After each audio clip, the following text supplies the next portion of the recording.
ஒன்று சாமுவேலின் புத்தகம் 3ஆம் அதிகாரம் 9ஆம் வசனத்தையும் 10ஆம் வசனத்தையும் நாம் யாவரும் சேர்ந்து நாம் படிக்க போகிறோம். ஒன்று சாமுவேலின் புத்தகம் 3ஆம் அதிகாரம் 9ஆம் வசனத்தையும் 10ஆம் வசனத்தையும் நாம் யாவரும் சேர்ந்து படிப்போமாக. நீ சாமுவேல் நோக்கி, நீ போய் படுத்துக்கொள், உன்னை கூப்பிட்டால் அப்பொழுது நீ கர்த்தாவே சொல்லும், அடியேன் கேட்கிறேன் என்று சொல் என்றான்.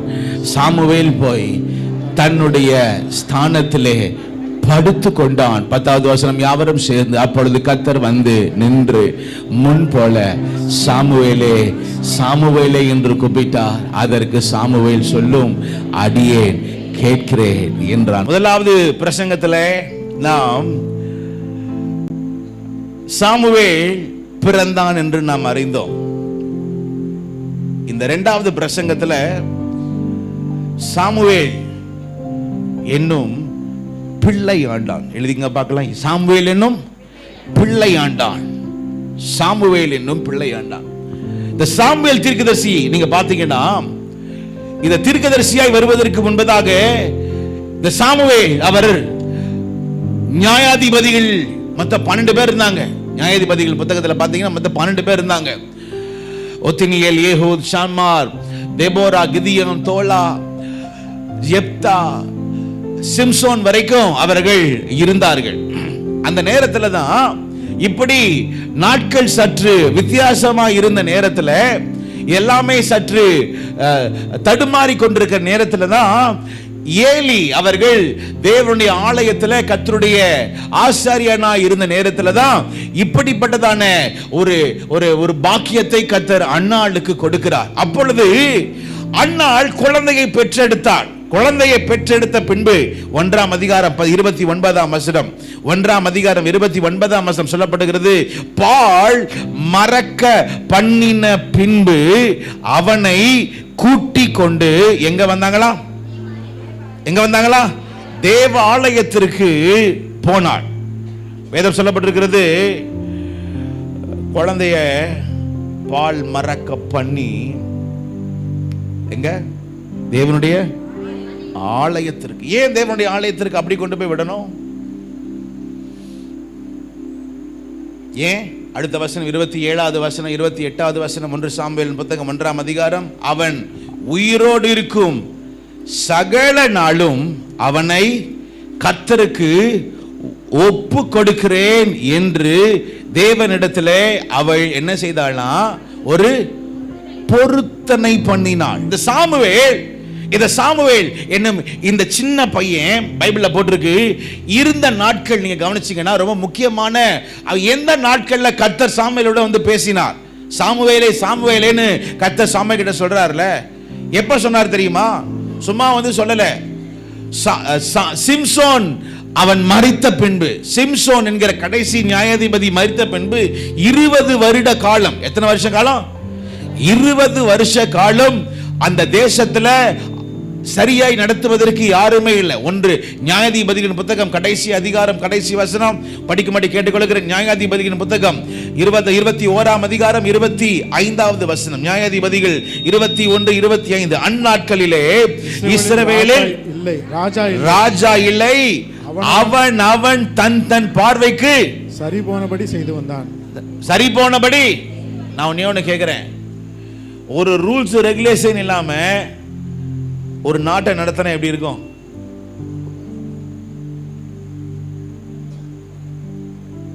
ஒரு ரூல்ஸ் ரெகுலேஷன் இல்லாம ஒரு நம்ம ஊர்ல கார் ஒரு பைக்லாம் இருக்கு, ரோட்ல போகும்போது லெஃப்ட் சைடில் என்ன பண்ணுவோம்? நம்ம போவோம், ரைட் சைடில் வருவோம். இந்த மாதிரி ரூல்ஸ் ரெகுலேஷனே இல்லாம நான் எப்படி வேணா போவேன், நான் எப்படி வேணா இருப்பேன், இப்படின்னு இருந்தா நாடு முன்னேறுமா? இப்படிதான் கர்த்தருடைய பிள்ளைகள் இருந்தாங்களாம். அவன் தன் பார்வைக்கு. இப்படிதான் நிறைய பேர் நம்மளும் இருக்கிறோம். யாரு சொன்னா என்ன, அதெல்லாம் நான் பண்ண முடியாது, நான் இப்படிதான் இருப்பேன், எனக்கு இதுதான், நான் இப்படிதான் இருப்பேன். கர்த்தருடைய பிள்ளைகளே, இது கர்த்தருடைய பார்வையிலே அது தவறானது. தேவன் நம்ம ஒவ்வொருவரையும் ஆளுகை கீழே கர்த்தர் நம்மை வைத்திருக்கிறார். மறந்துடாதீங்க, ஒவ்வொரு ஆளுகை கீழே வைத்திருக்கிறார். அவன் தன் தன் பார்வைக்கு இஷ்டமானதை போல அவன் செய்து கொண்டிருந்தானா. ஒரு பக்கம் பார்த்தீங்கன்னா ஜனங்க மத்தியில ஒரு குழப்பமா இருந்துச்சு. அது மாத்திரமில்ல, அதே அந்த அந்த சாமுவேல் இருந்த நேரத்தில் அந்த இருந்த சபையை பார்த்தீங்கன்னா 2ஆம் அதிகாரம் 12ஆம் வசனம், 2ஆம் அதிகாரம் 12ஆம் வசனம் பைபிள்ல போட்டிருக்கு. அவங்க இருந்த சபையில ஏலியின் குமாரர் பேலியாளின் மக்களாய் இருந்தார்கள். இன்னொரு வார்த்தை சொல்ல போனா துன்மார்க்கமான வாழ்க்கை இருந்தது. அவங்க இருந்த சபை துன்மார்க்கமான சபை. அந்த சபை துன்மார்க்கமான சபை. அவர்கள் அந்த சர்ச்சில் ஏலி இருந்தார், அவள் 2 பிள்ளைகள் இருந்தாங்க, ஹோப்னி பினெகாஸ். வேதம் சொல்லுகிறது அவர்கள் கர்த்தருக்கு பிரியமில்லாமல் பொல்லாப்பானதை அவர்கள் செய்தார்கள். அது மாத்திரமில்ல, 2ஆம் அதிகாரம் 17ஆம் சொல்லப்பட்டிருக்கிறது, கர்த்தருக்கு கொடுக்கிற காணிக்கையை அவர்கள் எடுத்துக்கொண்டார்கள். இவர்களோ கர்த்தருடைய காணிக்கைகளே அவர்கள் உண்மை இல்லாதவர்களாய் இருந்தார்கள். கர்த்தருடைய காணிக்கைகளிலே உண்மை இல்லாதவர்களாய் இருந்தார்கள். 3ஆம் அதிகாரம் 1ஆம் வசனம் சொல்லப்பட்டிருக்கிறது. 1 சாமுவேல் 3ஆம் அதிகாரம் 1ஆம் வசனத்திலே கர்த்தருடைய வசனம், நல்லா படிக்கலாம், எல்லாம் சேர்ந்து படிக்கலாமா? 1 2 3 4 படிங்க பார்க்கலாம். கர்த்தருடைய வசனம் எப்படி இருந்துச்சா? அபூர்வமா இருந்தது. சாமுவேல் நாட்கள்ல கர்த்தருடைய வசனம் எப்படி இருந்துச்சா? இன்னைக்கு நமக்கெல்லாம் கர்த்தருடைய வார்த்தையை நம்ம பேசுறோம். ஆனா அந்த நாட்கள்ல கர்த்தருடைய ஆலயத்துல அவங்க வசனத்தை எல்லாம் பேசல. ஜனங்களை சந்தோஷப்படுத்துறதுக்காகவும் ஜனங்களை திருப்திப்படுத்துறதுக்காகவும் இப்படிப்பட்ட நிகழ்ச்சிகளை நடத்தினார்கள். அந்நாட்கள் இது கொடூரமான ஒரு நாட்கள். அது ஜனங்களை சந்தோஷப்படுத்துறதுக்கு இருந்தாங்க, ஜனங்களை திருப்திப்படுத்துகிறதுக்கு. அதான் போட்டிருக்கு 1 சாமுவேல் 3ஆம் அதிகாரம் 1ஆம் சொல்லப்பட்டிருக்கிறது, கர்த்தருடைய வார்த்தை எப்படி இருந்துச்சா? அபூர்வமா. இப்படிப்பட்டதான நாட்களிலே ஒரு பக்கம் ஜனங்க அவங்க இஷ்டத்துக்கு செய்றாங்க, இன்னொரு பக்கம் பாத்தீங்கன்னா கர்த்தருடைய ஆலயத்துல அந்த பரிசுத்தமே இல்லாத நேரம், மூன்றாவது கர்த்தருடைய வார்த்தையே இல்லாத ஒரு சூழ்நிலை. அதே மாதிரி அதே 3ஆம் அதிகாரம் 1ஆம் வசனத்தை படிக்க பார்க்கலாம். அதே 3ஆம் அதிகாரம் 1ஆம் வசனம் கடைசி வார்த்தை, கர்த்தருடைய வாசனம் அபூர்வமான இருந்தது, அப்புறம் பிரத்யட்சமான தரிசனம் இருந்ததில்லை. அங்க ஒரு தீர்க்க தரிசனமும் இல்ல, தரிசனமும் இல்ல, கர்த்தருடைய வெளியரங்கமான கிரியை, அற்புதங்கள், அடையாளங்கள் எதுவுமே இல்லாத ஒரு காலமா இருந்தது. அப்படிப்பட்ட ஒரு நேரத்தில் திடீர்னு ஒரு நாள் குழந்தை பிறந்ததுனால, அவள் செய்த பொருத்தனையினால ஒரு நாள் அந்நாள் தனக்கு பிறந்த குழந்தையை தேவனுடைய ஆலயத்தில் பால் மறக்க பண்ணி தேவனுடைய ஆலயத்தில் வந்து அவனை விட்டாள். ஒரு பக்கம் பார்க்கும் பொழுது கொடூரமான தாய் தான் நான் சொல்லுவேன். ஏமா, குழந்தை பெத்து எடுத்துட்டு அந்த குழந்தைய பால் மறக்க பண்ணிட்டு நீ வந்து அந்த குழந்தை எங்க விடுற? ஆலயத்தில். அவன் பிறந்த நாள் முதல் அப்பாவும் அம்மாவும் இருந்தாலும் அவனுக்கு அப்பாவும் அம்மாவும் இல்ல. அப்பாவும் அம்மாவும் இருக்கிறாங்க, ஆனாலும் அப்பா அம்மாவும் இல்ல. விளையாடுறதுக்கு யாரும் இல்ல. அவன் இருந்தது சபையில். எல்லாமே எதிர்மறையான நேரங்கள், எல்லாமே கவலைக்கடதான நேரம்.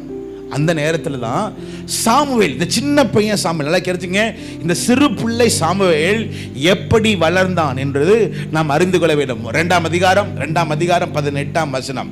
2ஆம் அதிகாரம் 1வது காரியம், சாமுவேல் எப்படி சிறு பையனா இருந்த நேரத்தில் ஏன் ஆண்டவர் சாமுவேலுக்கு மாத்திரம் தரிசனமாகி சாமுவேலே சாமுவேலே என்று சாமுவேலுக்கு மாத்திரம் தரிசனமாகி அவர் சொல்லுகிறார்?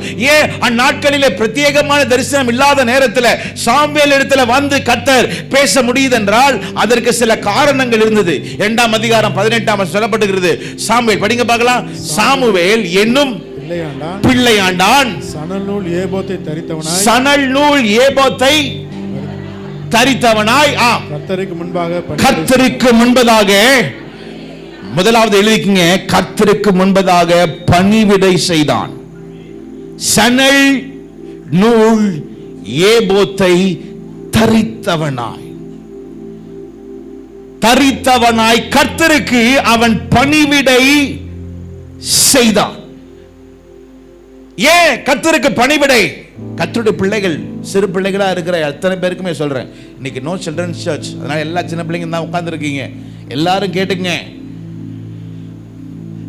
எல்லாரும் கேட்டுங்க. பெற்றோர் உங்களுக்கு சேர்த்து தான் சொல்றேன். அந்த சின்ன பிள்ளை, சின்ன பையன், அவன் சிறு வயதா இருந்த நேரத்தில் இருந்தே வேதம் சொல்லுகிறது, அவன் கர்த்தருக்கு என்ன செய்தான்? அவன் பாட்டு பாடினான்னு எழுதல, அவன் மியூசிக் வாசிச்சான்னு எழுதல. அவன் அப்படியே இந்த நாட்கள்ல எல்லாம் ஆன் ஸ்டேஜ்ல நாங்க டான்ஸ் ஆடணும், நாங்க பாடணும், நாங்க இதெல்லாம் ரைட் இல்லைன்னு சொல்லல. அதுக்கு முன்னாடி என்ன செய்யணும்? அதாம்மா சொல்லுங்க, பணிவிடை. அதுவும் பைபிள் எழுதியிருக்கு. அவன் எப்படிப்பட்ட பணிவிடை செஞ்சானா, ஏபோத்தை அணிந்து கொண்டு. எதா அப்படின்னு அர்த்தம் என்ன தெரியுமா? ஊழியக்காரங்களுக்கு ஆண்டவர் ஒரு ஆடையை அவர் மோசே மூலமா சொன்னார். லேவி கோத்திரத்தார், குறிப்பாக ஆரோனுடைய குடும்பத்தார், அவர்கள் தேவ ஆலயத்திற்கு வரும் பொழுது அவங்க ஒரு Dress போடணும். என்ன ட்ரெஸ்ன்னு பார்த்தா அது ஏபோத். ஏபோத் அந்த Dress போட்டாதான் அவங்க தேவ சமூகத்திற்கு ஊழியத்தை செய்ய முடியும், செய்யணும். அந்த Dress போடாம என்ன பண்ண முடியாது? செய்ய கூடாது. அப்ப பாத்தீங்கன்னா சிறு வயது முதலே அவன் எப்படிப்பட்ட பணிவிடை செய்தவனா பாத்தீங்கன்னா, பிரிக்கப்பட்டவனா இருந்தான். மற்றவங்கள போல அவங்க இஷ்டத்துக்கு Dress போட்டுட்டு போல. அவன் எந்த Dress போட்டுட்டு போனானா? சத்தமா சொல்லுங்க பார்க்கலாம். ஏபோத். கர்த்தருடைய பிள்ளைகளா இருக்கிற நமக்கு சொல்லுகிறேன், உங்க பிள்ளைங்க போடுற Dress ரொம்ப முக்கியம். உங்க பிள்ளைகளுடைய காரியங்கள் ரொம்ப முக்கியம். நம்ம பிள்ளைகள் கர்த்தருக்காக வரணும். உங்க பிள்ளைகளோட கர்த்தர் பேசணும். உங்க குடும்பத்துக்குள்ள கர்த்தர் அவர் உலாவணும்னா முதலாவது கர்த்தர் எதிர்பார்க்கிறது, நீ கர்த்தருக்கு நீ பணிவிடை செய்வாயாக. சதமா ராமன் சொல்லுங்க பார்க்கலாம். இரண்டாவது அதை 3ஆம் அதிகாரம் 1ஆம் வசனத்தை படிக்கும்படி கேட்டுக்கொள்கிறேன். சாமுவேல் என்னும் பிள்ளையாண்டான் ஏலிக்கு முன்பதாக கர்த்தருக்கு பணிவிடை செய்தான். இரண்டாவது, அங்கே அவனுக்கு கொடுக்கப்பட்ட ஒரு ஊழியக்காரன் இருந்தார். யார் அந்த ஊழியக்காரர்? சத்தமா சொல்லுங்களேன். ஏலி என்கிற ஒரு ஊழியக்காரர் ஒருத்தர் இருந்தார். ஏலிக்கு முன்பதாக, ஏலியை பத்தி பைபிள்ல 17 காரியங்கள் எழுதியிருக்கு. அது இன்னொரு நாள் நான் எடுக்கிறேன். அதுல ஒன்று, அவனுடைய கண் இருளடைந்தது. மங்கள்லாம் இல்ல, என்னது? இருளடைந்தது. அவனுடைய கண் இருளடைந்தது. அவனுடைய பிள்ளைகள் பாவம் செய்கிறார்கள் என்று அறிந்தும் அவன் பிள்ளைகளை கண்டிக்கல.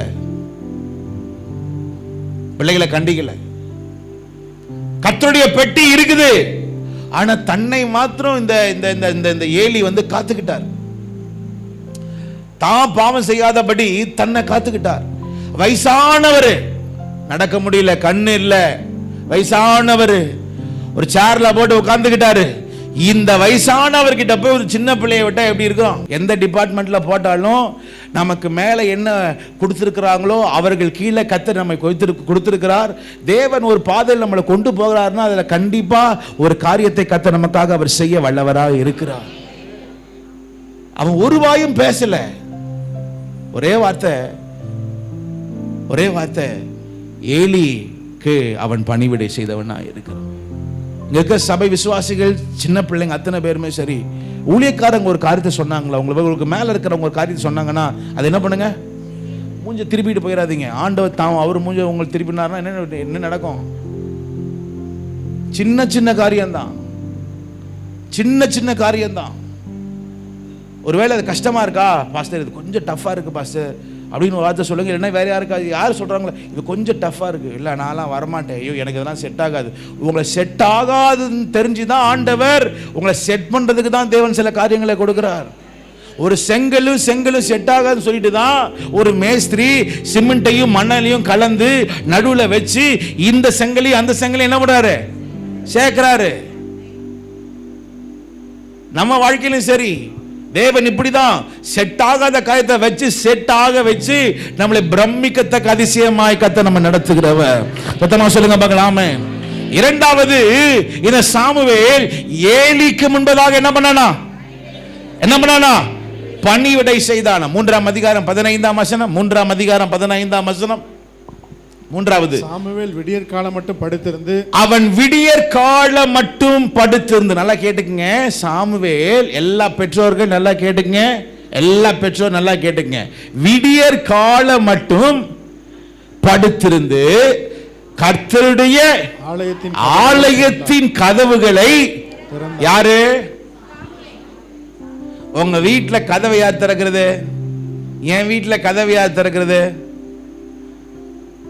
அதுவும் பைபிள்ல போட்டிருக்கு, காலையிலே எழுந்துன்னு போடல. எப்படி போட்டிருக்கு?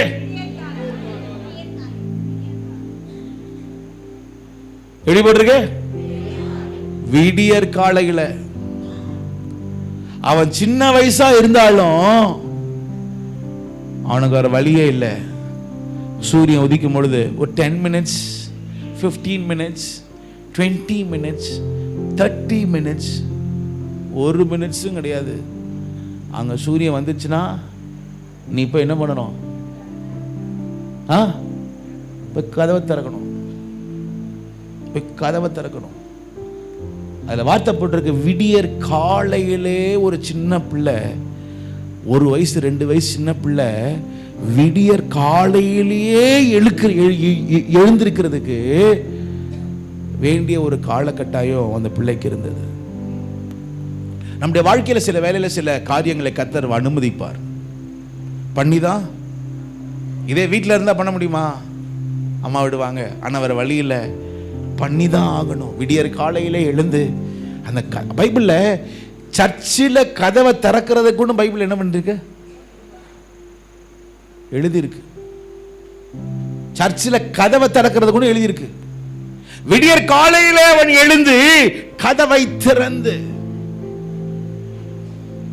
ஆண்டவர் அவனை மேல தூக்குறதுக்கு முன்னாடி, ஆன் ஸ்டேஜுக்கு கர்த்தர் அவனை கொண்டு வரதுக்கு முன்னாடி அவன் முதலாவது செஞ்ச ஊழியம் என்ன தெரியுமா? ஆஃப் ஸ்டேஜ்ல கதவை திறந்தான், விளக்கை கொளுத்தி வைத்தான், விளக்கை அணையாதபடி பாதுகாத்து கொண்டான், அங்க இருக்கிற ஆட்களுக்கு ஹெல்ப் பண்ற இப்படிப்பட்ட ஊழியம். 4வது 3ஆம் அதிகாரம் 18ஆம் வசனம். 3ஆம் அதிகாரம் 18ஆம் வசனம். அப்பொழுது சாமுவேல் ஒன்றையும் அவனுக்கு மறைக்காமல், ஒன்றையும் ஏலிக்கு மறைக்காமல் இந்த காரியங்களை எல்லாம் அவனுக்கு அறிவித்தான். 4வது ஒரு காரியம் என்னன்னா, அவங்க வாயில சுத்தம் உள்ளவனா இருந்தான், மனசுல சுத்தம் உள்ளவனா இருந்தான், கண்ணுல சுத்தம் உள்ளவனா இருந்தான், நடக்கையில சுத்தம் உள்ளவனா இருந்தான். 4வது அவன் பொய் சொல்லாதவனாக இருந்தான், எதையும் மறைக்கல. பைபிள் அப்படிதானே போட்டிருக்குது. எப்படி போட்டிருக்கு? அவன் எதையும் மறைக்காமல் சின்ன வயதுல இருந்தே கர்த்தருக்கு உண்மையா இருக்கிறதை அவன் கடைபிடித்தான். உங்களுக்கு தெரியுமா, அந்த நாட்கள்ல உண்மையே இல்லாத ஜனங்க தான் இருந்தாங்க. உண்மையே இல்லாத ஊழியம் நடந்துட்டு இருந்துச்சு. அந்த ஜனங்கள் ஹாப்னி ஃபனஹாஸ் அவங்க 2 பேரும் கர்த்தருக்கு பிரியமில்லாமல் நடந்தார்கள். ஆனால் ஒரு பக்கம் அவங்களுடைய சர்ச்சில் இருக்கிற ஒரு ஆட்கள் கர்த்தருக்கு பிரியமில்லாமல் இருந்தாலும், இங்கே சாமுவேல் கர்த்தருக்கு சமூகத்தில் அவன் எதையும் மறைக்காமல் கர்த்தர் சமூகத்திலே அவன் இருந்தான். ஒரு ஆமென் சொல்லுங்க பார்க்கலாம். அத்தமா சொல்லுங்க பார்க்கலாம். ஆமென். நீங்க இந்த காலையில் எதை மறைச்சிட்டு இருக்கிறீங்க? எதை மறைச்சிட்டு இருக்கிறீங்க? எதை மறைச்சிட்டு இருக்கிறீங்க? என்னுடைய வாழ்க்கையில சில ரகசியமான உறவுகள் இருக்கிறது, அது யாருக்கும் தெரியாது. நீ அதை மறைச்சிக்கிட்டு இருக்கிற. எவ்வளவு மறைச்சாலும் ஒரு நாள் வெளியே வந்துடும். மறைக்காத, மறைக்காத. வேண்டாம். இந்த 7வது மாதத்துல கர்த்தர் உங்களை பெரிய காரியத்தை செய்வதற்காக கர்த்தர் அழைக்கிறார். நான் ஒண்ணு கேட்கிறேன், நீ பாவம் செஞ்சதுனால, அந்த ரகசிய உறவுல இருக்கிறதுனால, அந்த ரகசிய பிணைப்புல இருக்கிறதுனால என்னங்க பிரயோஜனம்? ஏதாவது நன்மையா? உங்களுக்கு தான் நன்மையா? உங்க பிள்ளைகளுக்கு தான் நன்மையா? புருஷனுக்கு தான் நன்மையா? உங்களுக்கு தெரியும்ல, ஏலியுடைய பிள்ளைகள் பெண்களோட, அங்க சபையில வந்த பெண்களோட தவறான உறவில் இருந்தார்கள் இருக்கு. ஏலியுடைய பிள்ளைகள் சபைக்கு வருகிற பெண்களோடு தவறான உறவில் இருந்தார்கள் இருக்கு. அவன் கேள்விப்பட்ட பொழுது, யாரு?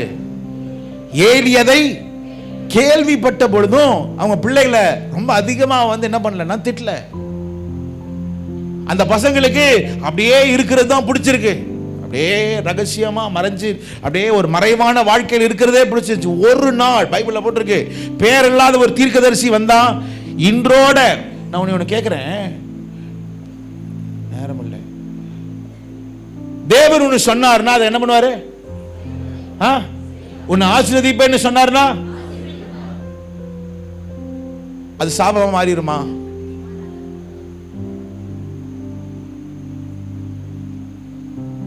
மாறுமா மாறாதா? 1 சாமுவேலின் புத்தகம் எடுங்க பார்க்கலாம். 1 சாமுவேலின் புத்தகம்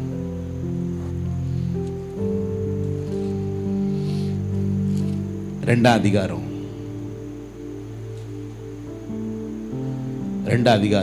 30ஆம் வசனத்தை படிக்கும்படி கேட்டுக்கொள்கிறேன். ஒரு வார சத்தமா படிங்க பார்க்கலாம். 1 சாமுவேலின் புத்தகம் 2ஆம் அதிகாரம் 30ஆம் வசனம். எல்லாரும் எடுத்துக்கொள்ளுங்க, எல்லாரும் எடுத்துக்கொள்ளுங்க. ஆகையால் இஸ்ரவேலின் தேவனாகிய கர்த்தர் சொல்லுகிறது, ஆகையால் இஸ்ரவேலின் தேவனாகிய கர்த்தர் சொல்லுகிறது என்னவென்றால், உன் வீட்டாரும் உன் பிதாவின் வீட்டாரும் என்றைக்கும் என் சன்னதியில் நடந்து கொள்வார்கள் என்று நான் நிச்சயமாய் சொல்லியிருந்தும் இனி அது எனக்கு தூரமாய் இருப்பதாக. இனி அது எனக்கு, அவங்க என்னைக்கும் நடப்பாங்கன்னு நான் சொன்னேன், ஆனா இன்னைக்கு அதை சொல்றேன், அது இனி அது தூரமா இருப்பதாக. படிங்க. என்னை கனம் பண்ணுகிறவர்களை நான் கனம் பண்ணுவேன். என்னை கனம் பண்ணுகிறவர்களை நான் என்ன பண்ணுவேன்? நான் கனம் பண்ணுவேன். என்னை அசட்டை பண்ணுகிறவர்கள் கனவீனப்படுவார்கள் என்று கர்த்தர் சொல்கிறார். என்னை அசட்டை பண்ணுகிறவர்கள் கனவீனம் படுவார்கள் என்று கர்த்தர் சொன்னார். 25ஆவது வசனம், அது 2ஆம் அதிகாரம் 25ஆம் வசனம்.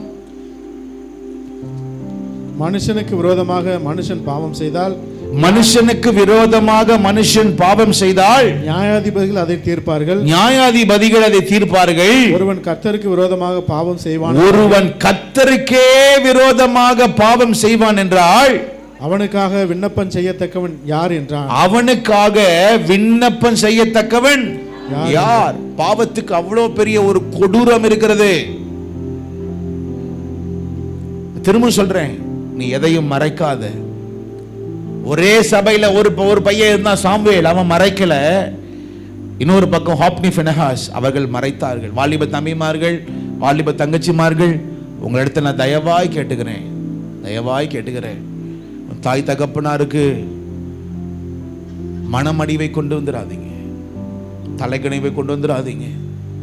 நீங்க செய்கிற ஒவ்வொரு தீர்மானங்கள், எடுக்கிற ஒவ்வொரு தீர்மானங்களும் 4 பேரை கனப்படுத்தணும். முதலாவது உன் ஆண்டவரை அது கனப்படுத்தணும். 2வது உன் தாய் தகப்பனாரை கனப்படுத்தணும். 3வது நீ போகிற உன் சபையை கர்த்தர் கனப்படுத்தணும். 4வது அதை உன்னை கனப்படுத்தணும். எடுக்கிற தீர்மானங்கள் பார்த்துக்கலாம், அப்புறமேட்டு பார்த்துக்கலாம். இப்படிலாம் சொல்லாதீங்க. இல்லை இல்லை இல்லை இல்லை. ஒரு பக்கம் ஹாப்னி ஃபினஹாஸ், ஒரு மறைக்கப்பட்ட வாழ்க்கை. ஆனால்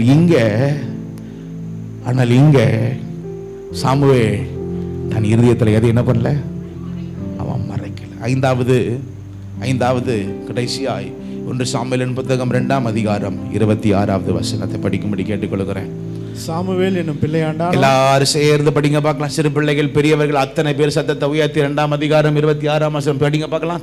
சாமுவேல் என்னும் பிள்ளையாண்டானோ பெரியவனாக வளர்ந்து கர்த்தருக்கும் அடுத்தது மனுஷருக்கும் அவன் பிரியமாய் அவன் நடந்து கொண்டான். 5வது, உங்க பிள்ளை, என் பொண்ணு, என் பையன், உங்க பிள்ளை, உங்க பொண்ணு, உங்க பையன் பெரியவனாய் வளரும் பொழுது, டிவியை பார்த்து வளர்றான், இப்பெல்லாம் டிக்டாக்கை பார்த்து வளர்றாங்க, மொபைலை பார்த்து வளர்றாங்க.